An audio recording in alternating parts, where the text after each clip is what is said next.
Welcome, everybody, to Huddle Up with Matias Bueno. Today's episode is brought to you by a very, very special guest, the all-time leader in CFL receptions in league history, as well as a two-time Grey Cup champion of the Calgary Stampeders in 2008 and 2014. Please welcome Nik Lewis. Nik, thanks so much for being on. Oh, no problem, brother. How you doing this morning? I'm doing excellent. And how are you doing this morning? I'm great, man. I'm great. Got up, took my ketone zone. Took my alpha brain, so I'm locked in, I'm loaded, ready for the day. That sounds awesome. So first things first, with the situation that's going on with the CFL, you were a long-time athlete of the Calgary Stampeders and then a few years of the Alouettes and have been retired since 2018. The way that you look at what is going on around the league in terms of their response to COVID, how do you think the situation is being handled from your perspective, or what kind of obstacles do you think are really in the way that are preventing there from being a smooth transition into playing some sort of a season? Or if you think that they shouldn't play a season, what would the situation be? I just think it all comes down to money. We all know money's an issue, and for a lot of Americans, and right now the economy really sucks, because when you're American and you're coming up here, if you come up here for 33 to 50% of your pay, I know that you're only playing 33% of the games, but at the same time, you're coming up here, you're going to be on lockdown. You won't be able to bring your family up. You won't be able to see your family, even the people that live in Winnipeg. I mean, think of a guy like Andrew Harris that lives there and won't be able to see his family for that 105 days, right? Because you can't have any outside person come in. But for the Americans that's coming up here for that time, they're going to get taxed on that 33% or 50% of their pay. So let's say a guy makes the minimum 65, or let's just say 100,000. Guy makes $100,000 and he makes 50%. Now he's making 50,000. He has in 3 months, but once he gets taxed on that $50,000, and then he's going to lose another 40% of that when he crosses the border. Right? Just because the exchange rate. So there's a lot of different factors when it comes into money.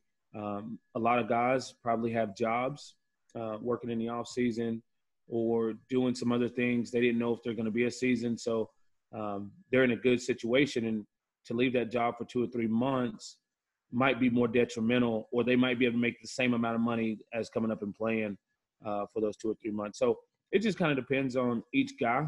I hope they get a season. I love the CFL, so I hope to see them play and do well. So when people talk about these contingency plans in terms of from the player's perspective and from coach's perspective, with the potential of only a 6-game season, do the wins and does it feel as meaningful, or does it still feel like the real deal? Obviously not as many games, but let's say if you were the Grey Cup champion of the team that played a 6-game season, would you still feel the same pride as winning an 18 regular season of Grey Cup? Or? Yeah. The San Antonio Spurs won the shortened season in 99, 2000, I believe it was. And I mean, it's still considered a great champion, because the best part is that right now there's probably going to be 8 playoff teams, right? There's only going to be one team that won't make the playoffs, but every game is going to count. Right? You 6 games, every game counts, right? If you go 2 and 4, it's going to be really hard, because you're going to have to go on the road, and they're all in Winnipeg. So you might see the East versus the West in every round, right? It might be the best team versus the worst team. It might be 1 versus 8, 2 versus 7, 3 versus 6, and 4 versus 5. So there is no East and West, right? So there is no easy road to the Grey Cup. So I think it's a great dynamic. I think when we look at the game, and we need a new business model in the CFL, but I think we also need a new structure, right? I think we need to take out the East and the West when it comes to playoffs. And I think this needs to be the structure every year. It should be 1 and 2. The best in the East gets a bye, and the best in the West gets a bye. But 3 plays 6, and 4 plays 5. And then 1 will play whoever has the lowest ranking after that at home for for that game. So that's what I've always thought it should be, kind of like the NFL, but just taking out the ranking, you know what I'm saying? Just taking out the East and West for the playoffs because there are only 9 teams. So I think this is a great debut of that if we can get it, if they can get it done, and we'll be able to see it rock. Absolutely. And I think that I can agree with that sentiment with the odds ranking of teams going into the playoffs were for many years. And you've seen it from being a Calgary Stampeder that the East being a significantly weaker division for a big stretch of years, and Montreal or Toronto or Ottawa fighting for that second spot, and Hamilton usually winning the East, or Ottawa winning the East. And then in the West, you got Stampeders, you got Eskimos, you got Lions, you got the Bombers and the Riders, who can all be good teams at any time, right? And each team has their year, and so it's kind of hard to knock. Like the last place team in the West probably could still beat like that third team in the East, but they have the crossover, and no crossover team has won the Grey Cup. And I agree with you. I think if there was a 1 and 2 get the bye, and then 3v6, 4v5, and really, duke it out, then that would show a better test of strength and of adversity, especially in the playoffs. And I liked how you mentioned the 99 Spurs during the lockout year where they played the shortened season. The Knicks were the 8th seed and they made it to the finals. Yeah. And they almost stunned a lot of teams. Even though they played a short season, it still counted. So it'd be interesting to see what happens with that. And I hope that the CFL does play a season because it's important. It's a quintessential aspect of sports in our country. And I think that people far often underrate how amazing the CFL is in terms of the quality of players and the strategy, as well as just the overall entertainment value and what it brings to our country for sure. So to take it back then to some of your origins in the CFL, you're a player out of Southern Arkansas and came up to Calgary in 2004. What was your first thoughts about being in the CFL or getting the opportunity to come to Canada to play professional football? Well, I never really watched the CFL. I didn't know how prominent it was until I got here. I knew it was a great opportunity. And I had a chance to play arena football, but I went to a Calgary workout instead of – they wanted me to start. I went and tried out for a team in Arkansas. It was like a Wednesday. I thought I was going to try out for the team, but it was more like they inserted me into their practice. I did really well at practice. The coach was Flipper Anderson. I don't know if you remember him. He used to play for the Dolphins and receiver. And he was like, hey, man, can you start this weekend? I said, well, I have to work out for Calgary in Dallas. And if nothing happens, then I'll come back. But so once I got a call from Matt Dunnigan and coming up to Canada, man, it truly changed just everything, right? So I knew the jump in how much I was going to get paid, but I also knew how much difference it was going to be. I didn't know anything about Canada, right? I wasn't expecting igloos and things like that.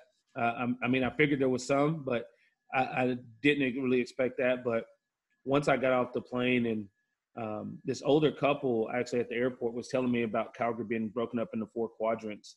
And I didn't know what it meant. But then when I got there, I seen that everybody's kind of in their quadrant, and then there's downtown. So, I enjoyed it from day one, man. It was awesome.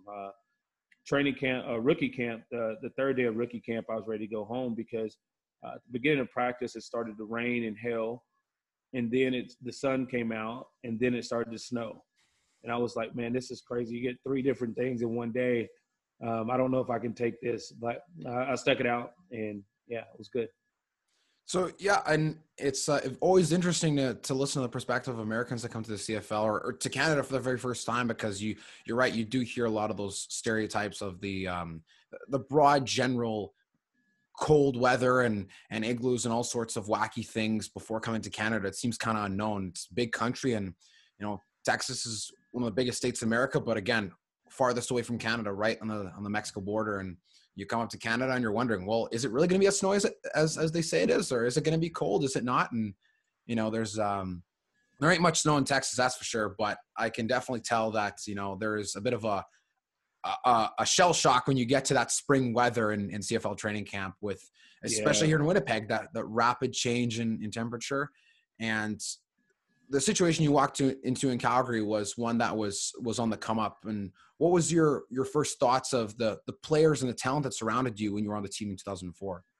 Well, just to go back on what we talk about, the ignorance of some Texans and some people from the South. I mean, the thing is, we don't really learn about Canada, their history or anything in school. So, some people come up to you and say, "Are you still playing overseas?" And I'm like, "No, I'm not overseas. It's like it's like right there."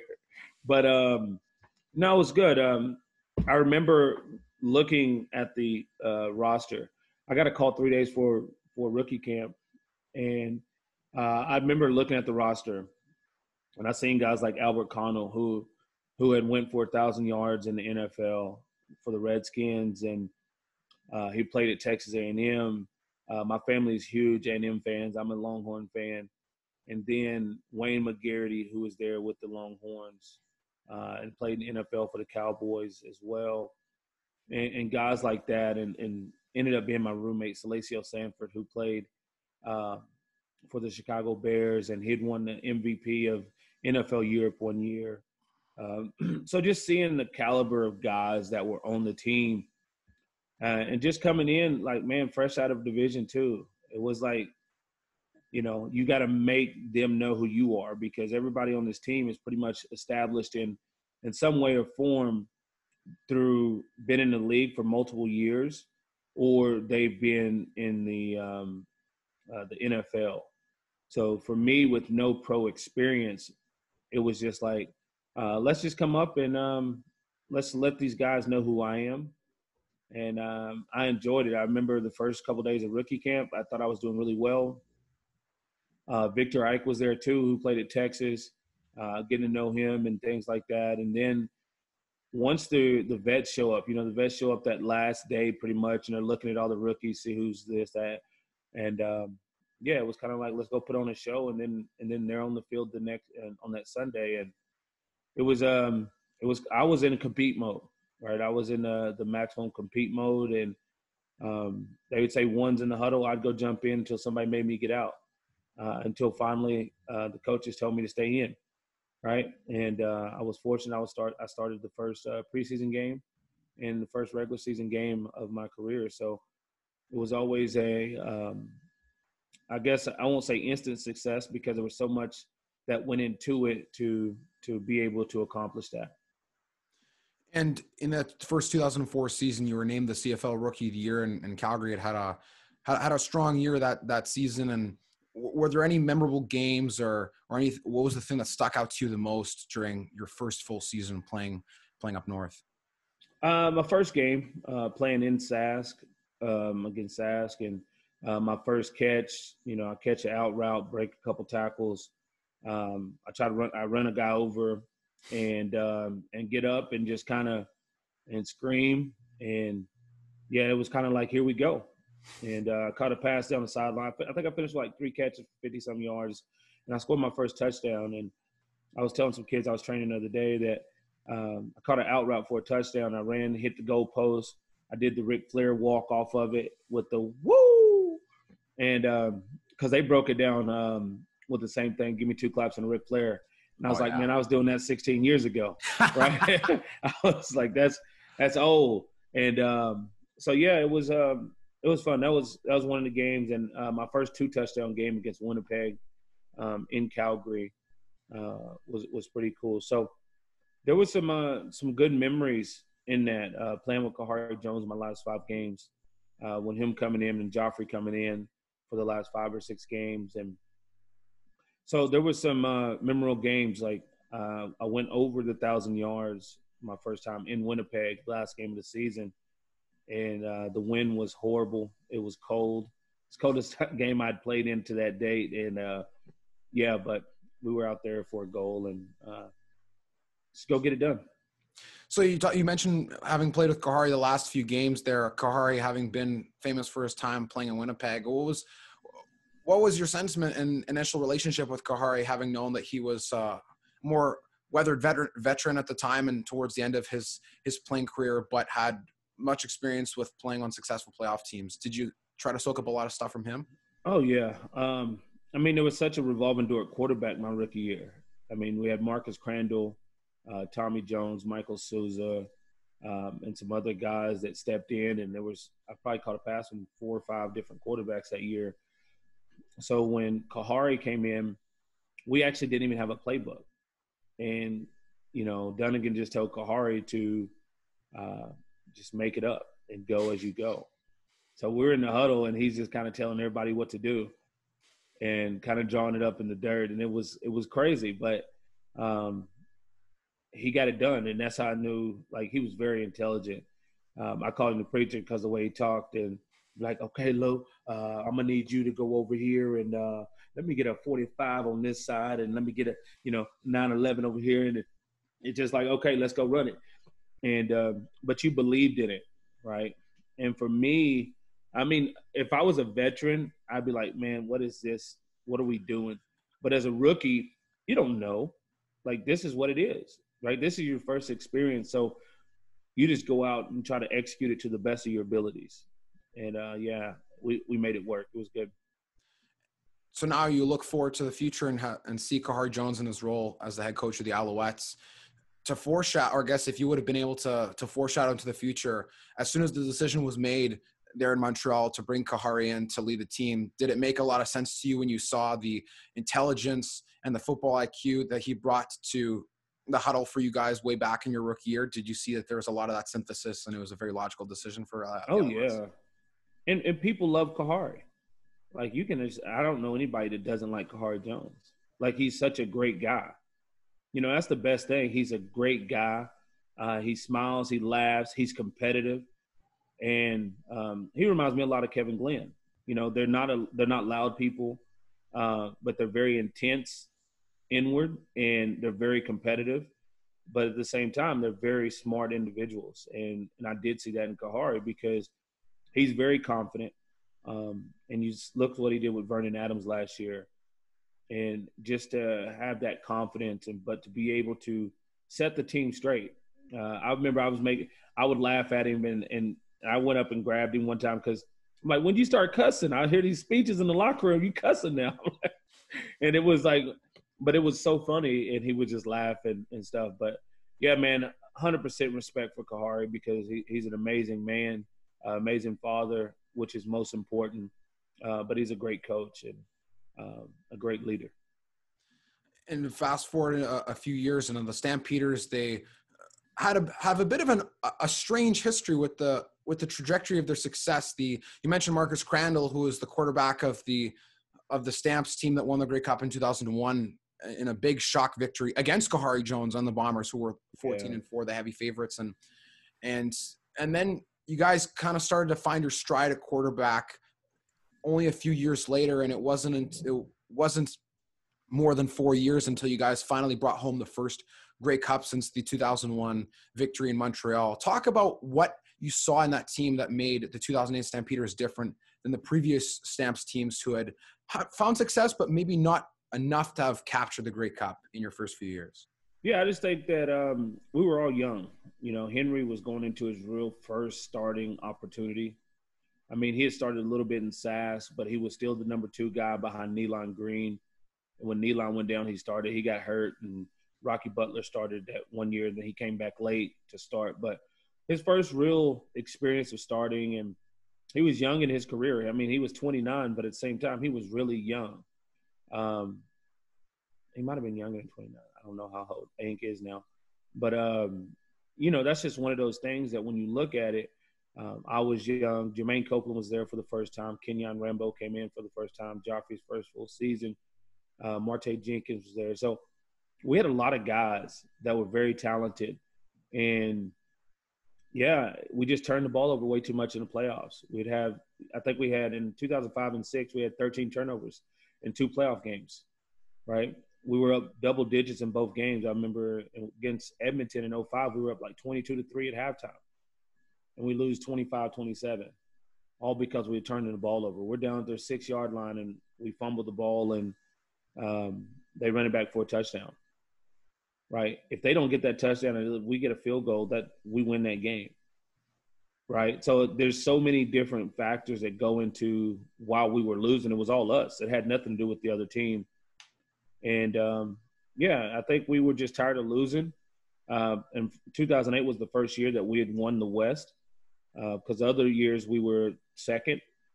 I think we were second and then we were third in 2007, but we were second 05 and 06. So to win the West, it was like, okay, we're the best in the West now. We have one game. This is our game. And if you watch that game against BC, they came out and they was kicking our ass for a while. And then Benjo makes 2 great plays on the goal line to stop Steph Logan from going in. They get a field goal, and we go down and we come back and win the game. So it was definitely a struggle.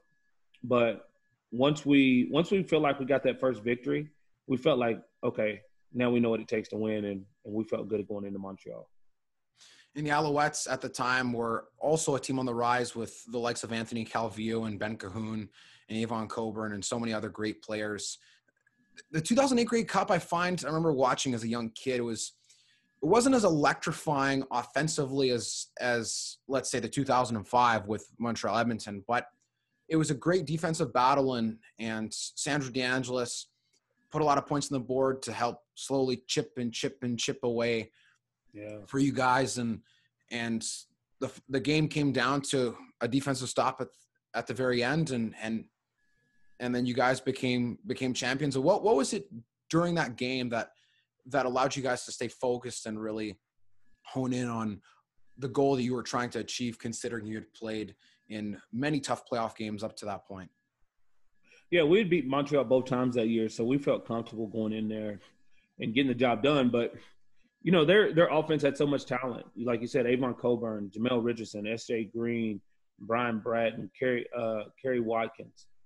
They had so much firepower, AC, quarterback. So it was one of those things where we knew we need to go in and we need to put up points. But our defense came out and played so well. Their defense stepped up and played so well. They were able to, there was only 2 touchdowns scored. Avon Coburn and Brett Rout scored the only 2 touchdowns of the game. Sandro, I think, had 6 field goals. And, yeah, man, or 5 field goals. It was something that was just so crazy to be able to just be a part of that game, because it felt like it went by so quick. I remember at halftime, we were just talking about Hank using his legs. They were trying to take Joffrey out of the game, and we were just trying to motivate Hank, man, use your legs. And he came out with over 50 yards rushing in the second half, which helped us seal that game and make some big plays. And, when you have so much talent on the field offensively on both sides, and I think the defense has stole the show, and it was a great game to be a part of. When you get into the playoffs, everything is magnified. Mm-hmm. When you get in the Grey Cup, it's even more. So, coaches are less likely to do big things or trick plays and things like that because of the magnitude of it going wrong, right? So you want to stay close to the vest. And with the way that our defense was keeping us in there, and probably the way that Montreal's defense was keeping them close, allowed both offenses to just try to chip away instead of trying to make big plays. And I think ultimately that's what happened. For sure. And it definitely shows when you're in the Grey Cup and on the greatest stage in Canadian football that everything is magnified. And to do trick plays, to longer third down gambles or onside kicks, it's super, super, super crazy. And that's why you look at, some of the most successful teams are the ones that make the least amount of mistakes and they execute the most. And if you look, I guess the most recent Grey Cup this last year, Winnipeg, Hamilton turned the ball over how many times? Winnipeg turned the ball over 0 times. Exactly. And Hamilton had beat Winnipeg, and they kicked them up and on the field both times in the regular season. But you turn the ball over, and especially defense wins championships. You got Will Jefferson, Jackson, Jeffcoat coming around the end. Those guys are, they're going to get you, and when they get going, stepped up. Defense, all 3 games in the playoffs, that defense was amazing. Just to watch them play was very inspiring. With Big Hill and those guys, the secondary flying around. That D-line getting after people up front. I mean, they knew. They're like, look, we can't go out and just outscore people. But if we go do what we do, then we're going to win these games. And when you see motivating football like that, and when you see defenses play like that 3 weeks in a row, dude, that's so inspiring. That's inspiring football. Absolutely. And I love that you mentioned that because, as a longtime Winnipeg Blue Bomber fan myself, the team that caused Winnipeg the most trouble over the last 20 years is the Calgary Stampeders. It's not Saskatchewan. It's not Edmonton. You guys always had Winnipeg's number for many, many, many years. And between the 2001 season and 2019, there were no meaningful games that Winnipeg had won in McMahon. And you see 3 interceptions on Boleva Mitchell. Definitely one of the worst days of his career, but doesn't take away from all the success he's had. But it just showed, like you said, that inspired football that the Winnipeg Blue Bombers defense played. And the offense followed suit. And I guess it kind of goes hand in hand with teams that win Grey Cups. And when you guys won in 2014 again, it was another 6 years later. But yeah, the defense you guys had in that game was outstanding, right? Only held Hamilton to 16 points. And the offense didn't have to do that much, but the defense really stepped up and forced the issue, blocking field goals. And talk about the contrast between the 2012 and 2014 Grey Cup for you guys, because 2012 was, in Toronto, lost the Argos, who weren't seen as good of a team at that time. And you guys had Kevin Glenn as a starter instead of Hank as previous, and different than when Bo was starting in 2014. So what was it about the transition you guys felt from losing the big game to winning, and what was the mindset that went into that overcoming of adversity? Yeah. Speaking of Winnipeg's defense, I just want to say shout out Richie Hall for the amazing job that he's done there. And but yeah, 2012, man, I just think we beat Sask at home. We went on the road. We beat BC. And like we talk about how tough the West is to make it out, right? When you make it out of the West, you automatically feel like you have the advantage, right? And I think that we kind of took Toronto lightly. They were 9-9. I think we were 12-6 or 13-5, and we were rolling, and we felt like we had beat the 2 best teams in the CFL outside of ourselves, right? So then it's like, oh, well, we're going to Toronto. I remember we were joking. We were like, who are we playing in the Grey Cup? Don't matter. We were like, don't matter, and things like that. But then you show up, and Chris Jones did a hell of a job because they knew so many keys. They knew every run and pass. They had keys on a couple of our linemen, and they called every run. They were shifting towards the runs. They were doing all kinds of stuff. And, yeah, that defense showed up that day. And plus they had a couple ex-Stampeders on their team that really motivated Robert McCune and those guys, Tony Washington and Kenyon Rambo and a lot of those guys. And their offensive firepower, man. Dontrell Edmonds still playing in NFL. Mm-hmm. Chad Cackard and Chad Owens and Jason Barnes and Maurice Mann. And they had Ricky so Ray. Much – yeah, Ricky Ray. So they had a lot of firepower. It wasn't like they were just a bad team. They had went through some injuries and things early in the middle of the season, but they'd won the last 3 games to get in. And, we probably should have gave them more respect. I think one thing that you should always do is respect your opponents, because it is one game. It's not like the NBA or NHL where you got a 7-game series or 5-game series where you can say, okay, the better team should win 3 or 4 of those games. It's a one game, 1 win. And, we just didn't show up fully. And, hats off to Toronto, man. They played really well. But I did think that motivated us in 2014. We beat Hamilton both times, and we was just like, look. And I think we blew Hamilton out both times. But we're like, look, it's going to be a tougher game. And we have to be able to withstand what they're going to bring. And we were way more focused going into that game. And I think we went out there and executed. And just to let it be known, I mean, we watched their film against when they played in the Eastern Final. Both the Brandon Banks' touchdowns that he ran back in the Eastern Final, there were 2 major clipping calls on that didn't get called, right? So good job by our coaches, just, magnifying. Look, these guys there are a lot of hits in the backs on their returns. And, that's what it came down to in the end. And again, that Grey Cup was another defensive battle right to the end, and Speedy B takes it back, but you see the flags, and when Andre Prue does the block in the back call, then it I remember actually speaking with a person who had played on Hamilton in that year, and he had said that, Brandon Banks stayed at the sideline, and he wished he would have gone back into the game to run a fly because Had a chance to win the game. still the fastest guy on the field, and Zach Collaros, who was in his first Grey Cup as a starter, had done an outstanding job that year, but they still had a chance to win, and you guys still had to close the game. It wasn't that was zeros on the clock, and thank goodness for the flag. It was, we as defense, we still got to make a stop, and you guys did, because all they needed to do was to get in within 40, 50 yards for Collaros to heave it up, but you guys stood tall, and I think that said a lot about the character of the team that year for the Stampeders, because as great as the Stampeders look now within the years following that season, still hard to win football games, even when you're only playing against 8 other teams, and even when you're playing against teams that you think are weaker, you've 100%. Blown out in the regular season. So that's it said a lot. And in terms of your experience in those Grey Cups, you had now been closer to halfway through your career, and what was your mental state of mind at that point in your CFL career after you'd won 2 Grey Cups and you'd been in the league for about 10 years? Where were you at with things after that season? I was ready to retire. I remember that Grey Cup day like it was yesterday.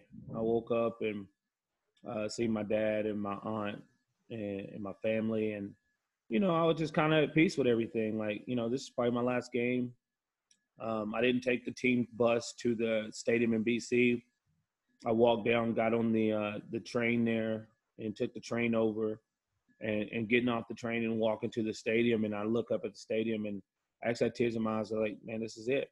We had a good run. It was a lot of fun, and I just stood there for a minute. I prayed, and then I walked in the stadium, and then it was like, let's go get it, right? So I understood what I had on it, and Huff came up to me the night before and told me, he's like, look, I want to introduce you first. So it was kind of like that.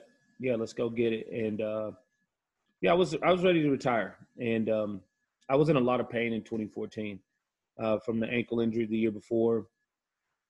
And because I'd worked really hard to get back, and I was actually cleared in 2013 to play in the Western Final, but it was kind of late notice, and they told me I could play in the Grey Cup in 2013, and we turned the ball over 6 times in that game. So didn't make it then, but then you come back to 2014, and I was in a lot of pain, and my ankle just didn't respond as well as I thought it was going to respond.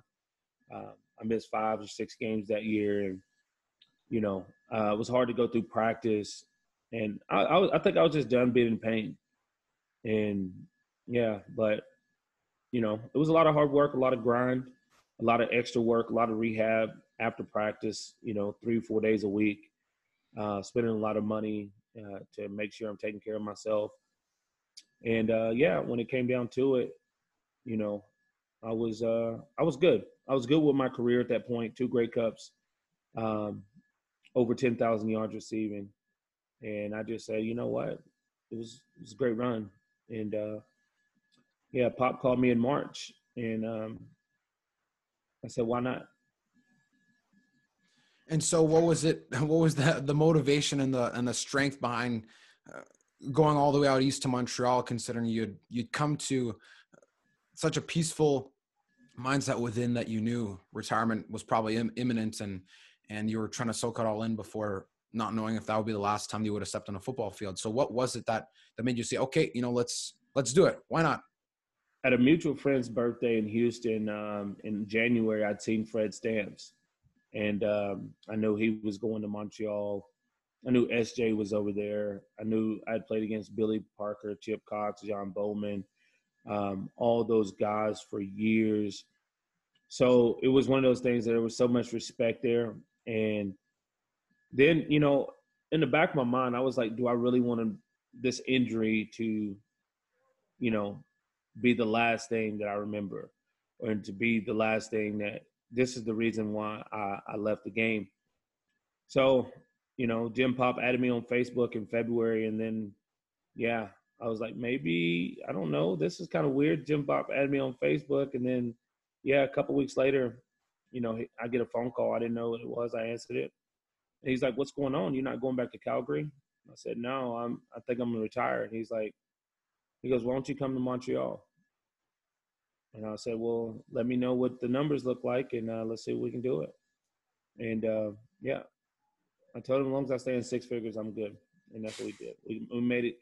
We made it work. You know, I took a 6-figure pay cut, but I stayed in six figures. But thing is that I was never playing for the money. I was playing for the love and enjoyment. But it was one of the best decisions I ever made because I had so much fun those 3 years. We didn't win as much as I thought we would, but it was great 3 years experience.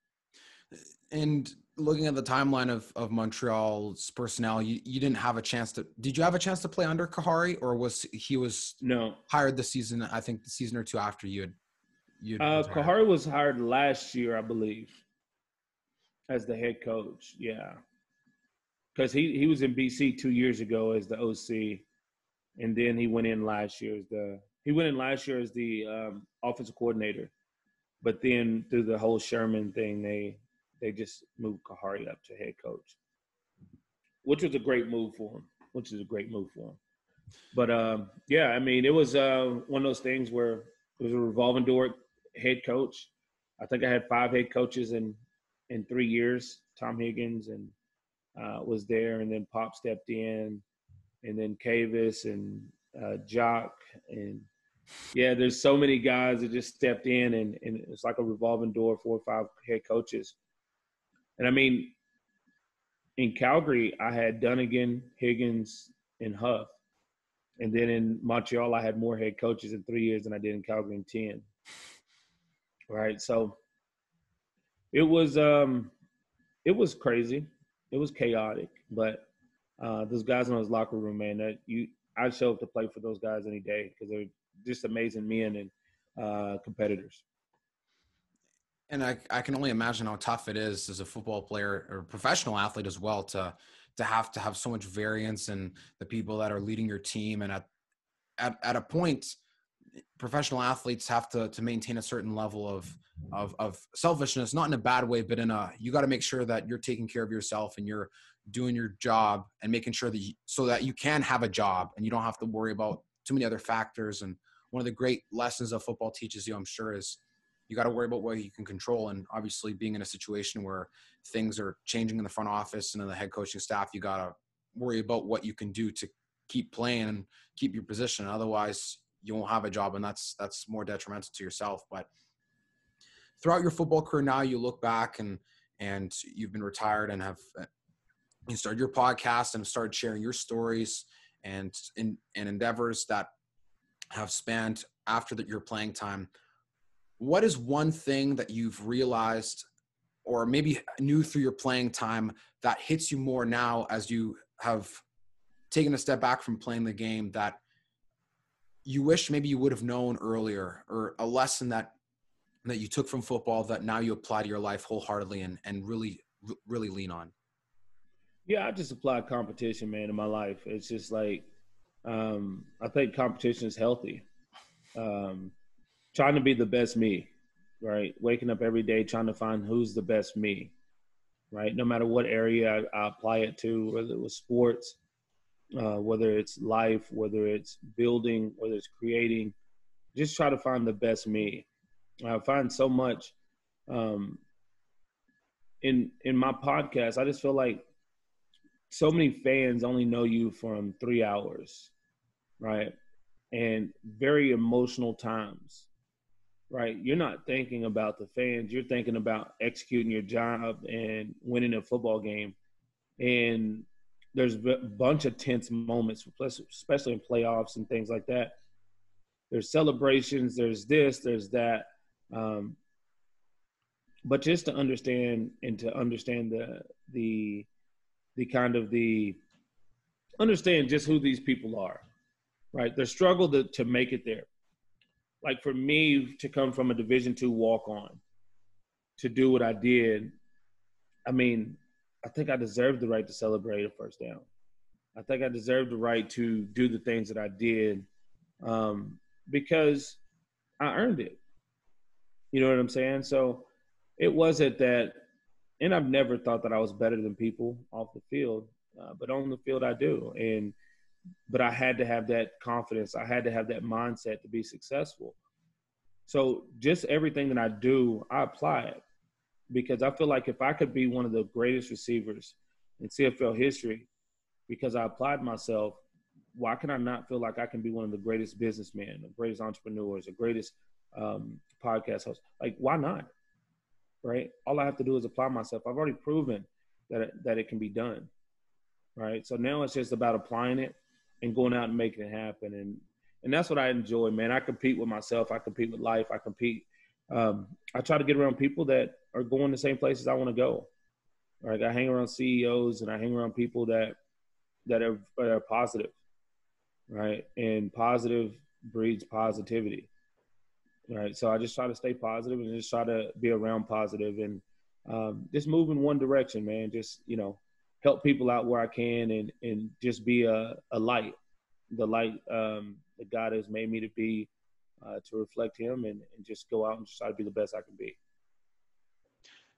Those are very wise words, and they ring so true for many athletes and people that have competed in anything seriously in their life, even outside of athletics.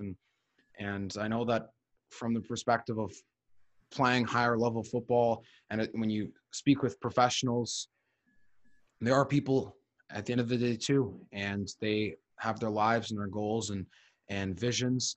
And there's so much more. I love the way you phrase that. So much more than just 3 hours. The 3 hours is such an emotional, focused time where the only thing that exists in the world is you on that field and nothing else.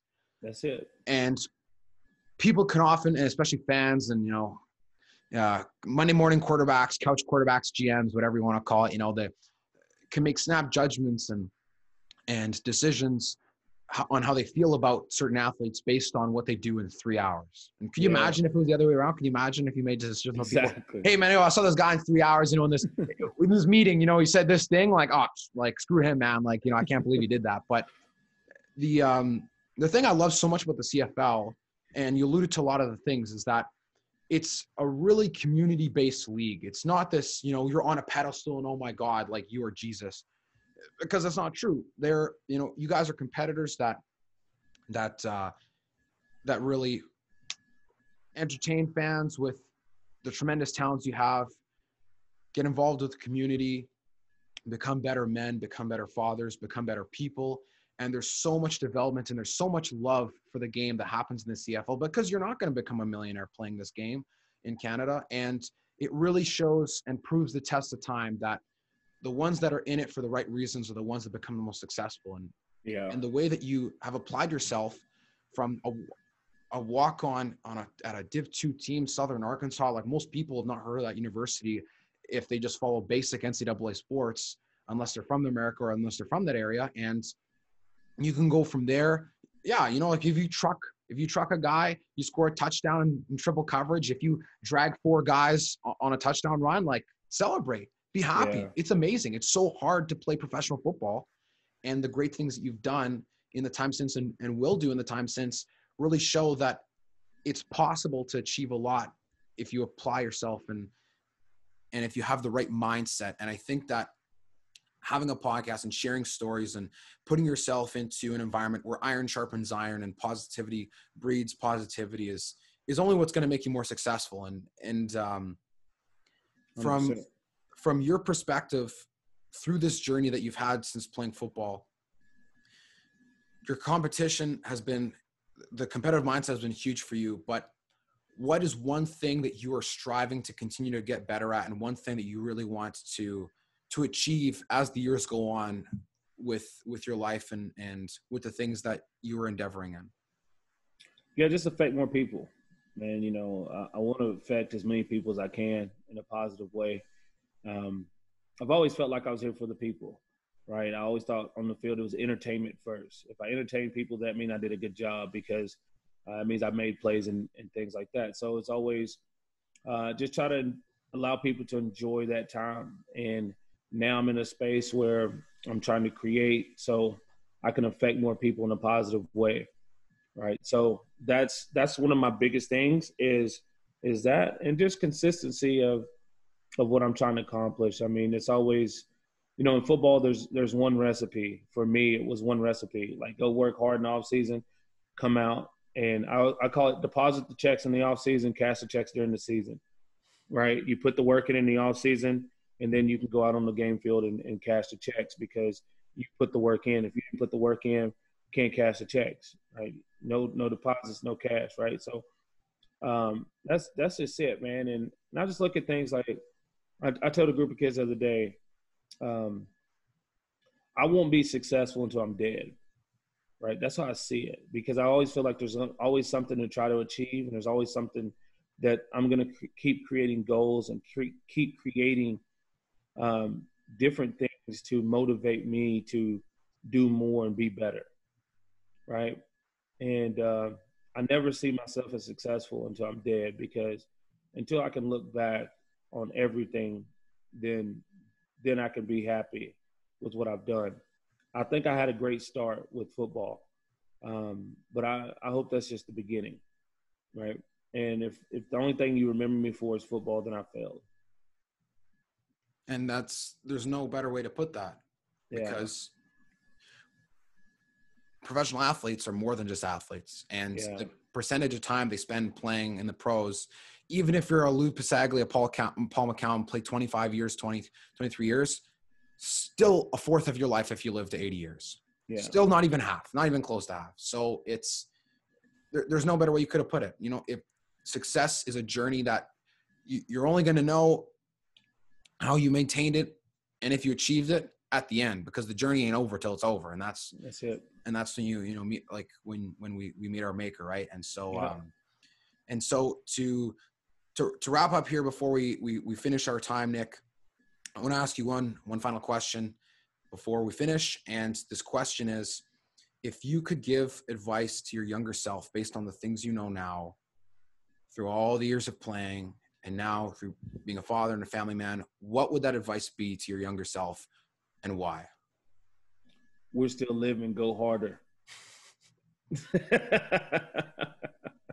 I think that's it. Like, I'm still here, so go harder, right? I think when we're younger, we don't see, we almost feel immortal to a point, but at the same time, you go and you do things, but you don't see the long term. I remember when I was in class in college, the teacher from Hawaii asked, it was a kinesiology class, asked, how many people think they'll live to 27? And like only a third of the room raised their hand. And I wasn't one of them, right? And it's crazy because you don't see life like that. And a lot of people don't. They live more day to day and try to enjoy the experiences day to day. But yeah, man, it's like, hey, we're still here. Go harder, man. I'm almost 40. I'll be 40 in 2 years. And it's like, hey, we're here. Like, go hard as you can. And that's just not, partying and stuff, but that's like in life. Like, let's go do more, and let's utilize the time that we had to affect more people and do what we need to do. So just that, I would say that. And yeah. And it reminds me of, I think it was the shirt that Lamar Jackson wore last year, like, no one cares, work harder, like, to really motivate, right? And I think that having a positive impact on others is such a quintessential part of being fulfilled and having purpose, and that's super important as you get older. And the life of the duck. Yeah, the life of the duck. The ducks look cool, calm, and collective above water. Underneath, they're pedaling like a mother. Yeah, they pedaling hard. So it's one of those things. But that's how you have to be. You got to be like a duck. You know what I'm saying? You got to be cool and calm where everybody sees you. But you got to be working hard when they don't. Absolutely. And Nick, with that, we have concluded our episode today. So thank you so much for being on, Nick. It was a great pleasure to be able to have you share your experiences and to talk about the insights that have helped you with aiding success in your career from humble beginnings, and look forward to the continued successes that you find for yourself and others in the future as you continue on your journey. Yeah, I appreciate it, brother. Thanks for having me on. Well, thank you everyone for listening to Nik Lewis, all-time leading receiver in receptions in CFL history, two-time Grey Cup champion. Thank you for huddling up.